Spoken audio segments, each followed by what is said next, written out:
Okay, blessings everyone. Okay, I found this last night. Okay, so I thought it was really important concerning what we're talking about here about the seared conscience and about the oppressed and who's the one that is oppressing us.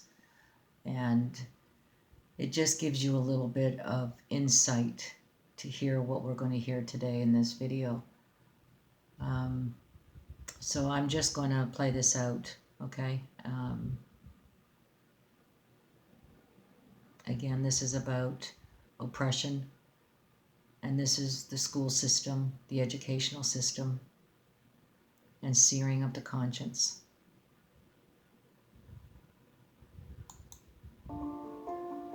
My father was the head of education, PhD, all that stuff. I go home and ask him, I said, why don't we learn about money in school? And he looked at me and said, because the government doesn't let us teach that subject. Government tells us what we can teach and what we can't teach. And I thought that was strange. And I said, but aren't we going to school to learn about money? He says, no, your job is to get a job. I said, but you get a job to earn money. He goes, no, you're supposed to just get a job. I went, no. Isn't the purpose of a job to earn money? He goes, you're correct. I said, so why don't I just learn about money? I can skip the job part, And he got flustered and he said, if you want to learn about money, why don't you ask your best friend's father about money? And I said, why? That's Mike. So why ask him? He says, because Mike's father is an entrepreneur. And I said, what are you? He says, I'm an employee. I'm a government employee. I went, oh, what's the difference? He says, the difference is an entrepreneur must know about money, or that they're no longer entrepreneurs. And he says an employee doesn't have to know anything about money, because the government will take care of him, the company will take care of him. So I'm all confused.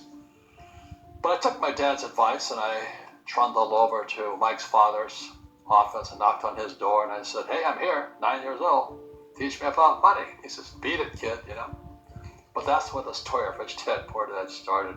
And finally, through persistence, my rich dad started teaching me about money on one condition. And that condition was he would never pay me. He says, the moment I pay you, you think like an employee. He says, that's the trap. Entrepreneurs work for free. And now I'm 9 years old, my head's going cracking in half. He says, you never want a paycheck. You understand that, kid? I said, okay, I got it. And he says, well, how do I make money? He says, that's what entrepreneurs figure out. It's like, so how do I learn about money? So he would just break out a Monopoly game board. So I would work for free and pick up cigarette butts and get hotels and restaurants, and I would clean and do menial tasks. And as I got older, I started getting into office work and marketing and accounting. And I was an apprentice, basically, but I always worked for free. And he would teach me about money. But the way he taught me about money was playing Monopoly. And I finally one day I got upset. I said, well, when are you going to teach me about money? He says, what do you think we're doing? We're playing Monopoly. He goes, no. What do you think we're doing? We're playing Monopoly. He says, what do you think we're doing? So I don't know. I'm teaching about money. And then that's when, you have one greenhouse. He says, there's many formulas for great success in money. There's thousands of them. But one of the best ones is found on the game of Monopoly. It still is today. 4 greenhouses, 1 red hotel. I said, what? He says, one of the greatest ways to acquire great wealth is playing Monopoly in real life. 4 greenhouses, 1 red hotel. Well, is that all there is? He goes, that's it.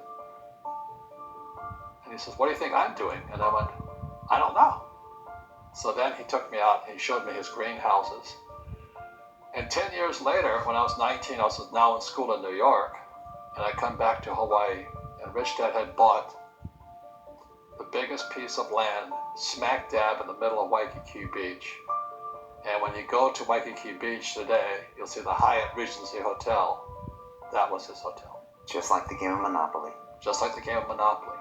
Acquired assets and they became bigger assets. He just kept what's called an assemblage, because that property wasn't that big at that time, so he had to buy out all the small guys. Because Waikiki was a little dirt water, little town. So he'd buy out this shop owner and buy that shop owner. And it took him a while, but he finally assembled this large piece of property. And then he and Hyatt put up this giant hotel. You know, It just sold for $800 million. So that's how I learned about money.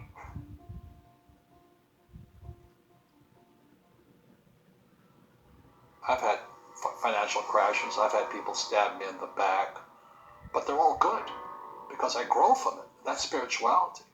You know, people who are afraid of making mistakes, like they teach in school, they don't ever grow. Because spirituality is there's good and there's bad, there's right and there's wrong, there's up and there's down. Most people only want to be right, they only want to be positive. Well, you can't have that. That's not reality. Well, I wasn't poor by most people's standards, but I came from a family with a poor attitude, if you know what I mean. Because rich, poor, middle class, poverty starts with a fundamental attitude. Poverty is passed on. It's taught in your families. And middle class is taught in families. And so the people right now who are sitting at home, who are struggling, this is 10 worried about money or unhappy, they may be making a lot of money, but unhappy with what they're doing, it was probably taught to you. You know, your superego was taught, get a job, work hard, or you'll never be rich, or the rich are evil, or whatever. The school system will never teach you about money. The school system was designed to teach you to be an employee, which is important, or a doctor or a lawyer, a specialist, but never about money. And what most people lack is real business knowledge, like accounting, you know, like debt, like taxes. You got to know that stuff, but they don't teach it in school to anybody. So, and then when people ask me, how did your rich dad learn this when your poor dad, a PhD, didn't? And the answer is very simply, my rich dad was like my best friend's father. His father died when he was 13. So rich dad had this family business at 13 to run. So he had to drop out of school, which was his blessing. You know, there's blessings, and you know, sometimes a blessing doesn't look like a blessing, but it turned out to be a blessing. And then his teachers became his bookkeeper, his accountant, his attorney, his banker, his real estate agents. So he has what I call real teachers, not these fake teachers in school. You see, most teachers in school, they're out of ethics. They teach subjects they themselves don't practice. I asked the teacher, I said, you know, I'm in my third year of calculus now. It was called strength of materials. I said, am I ever going to use this stuff? He goes, no. You know, I said, why do you teach it? Because I get paid. I said, do you ever use it? He goes, no. And that's why, you know, you have to, in life, one of the things I suggest to people, you got to find a real teacher versus a fake teacher. And a fake teacher is somebody who doesn't do what they teach. And a real teacher is doing what they teach every day. So my accountants, my attorneys, they're in it every single day. That's how I learn, because every day I'm solving problems in my business. So I have accountants and attorneys and bankers and all these people on speed dial because I'm solving problems with my team. I see you giving this knowledge out, and Yeah. do the rich people cringe and say, don't tell them that, Rob? Yes. Don't tell people what you know. Keep them poor. But, you know, unfortunately, the poor, as was in the Bible, I'm not real religious, the poor will always be amongst us because it starts up here. Right, it's that fear mentality. It's in their words, you know, and the words become flesh. Again, I'm not really religious. I flunked out of Sunday school also. But when they say I can't afford it or I can't do that, they go down. They become what they say. My PhD daddy says, what do you think I am, made of money? I can't afford that. And my rich dad would say, that's why he's poor. Poor people say, I can't afford it, I can't do that, I don't have time. Because it's an escape. It's an escape. You know what I mean? It's easy to say I can't afford it. And your rich dad used to say what instead of, I can't afford it? How can I afford it? How can I do that?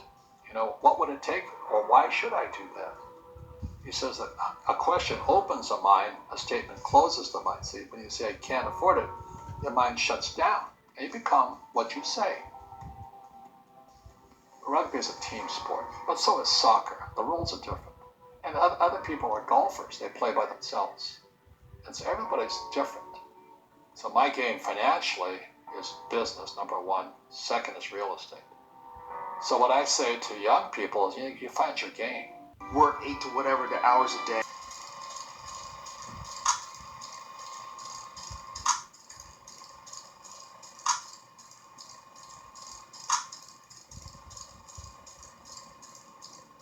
People have to understand, are you using your device or is your device using you? Can you put it down? Can you turn it off? If you don't read the newspaper, you're uninformed. If you do read it, you're misinformed. What do you do? That's a great question. What is the long-term effect of too much information? One of the effects is the need to be first, not even to be true anymore.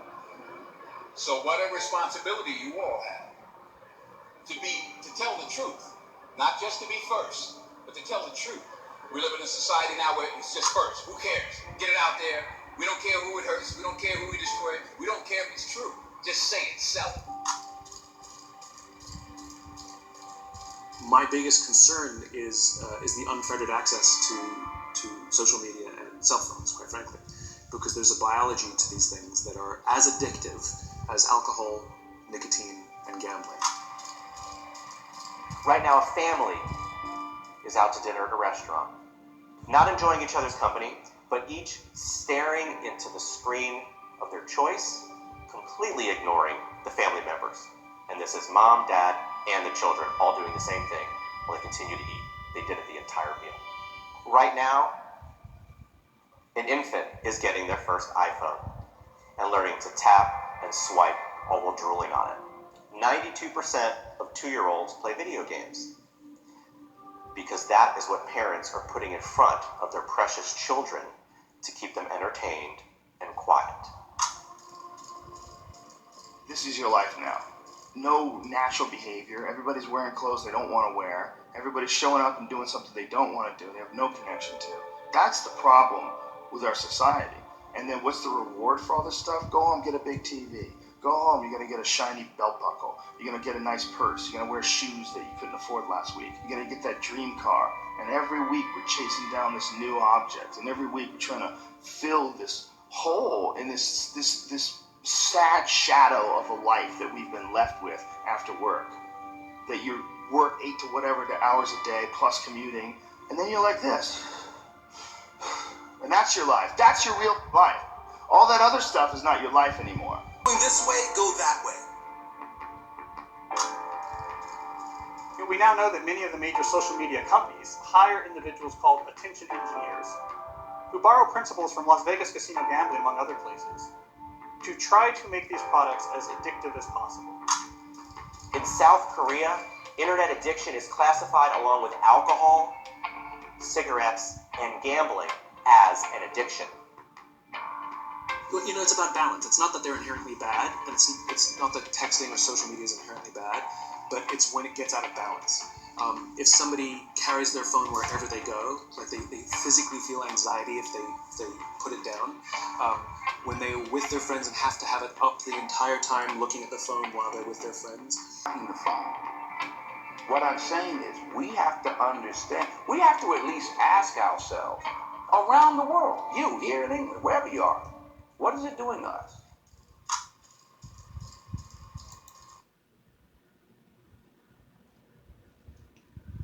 Okay.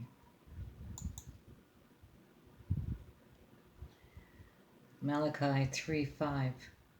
And I will come near to you to judgment, and I will be a swift witness against the sorcerers and against the adulterers and against false swearers and against those that oppress the hireling in his wages, the widow and the fatherless, and that turn aside the stranger from his right, and fear not me, saith the Lord of hosts. Psalms 9:9. The Lord also will be a refuge for the oppressed, a refuge in a time of trouble.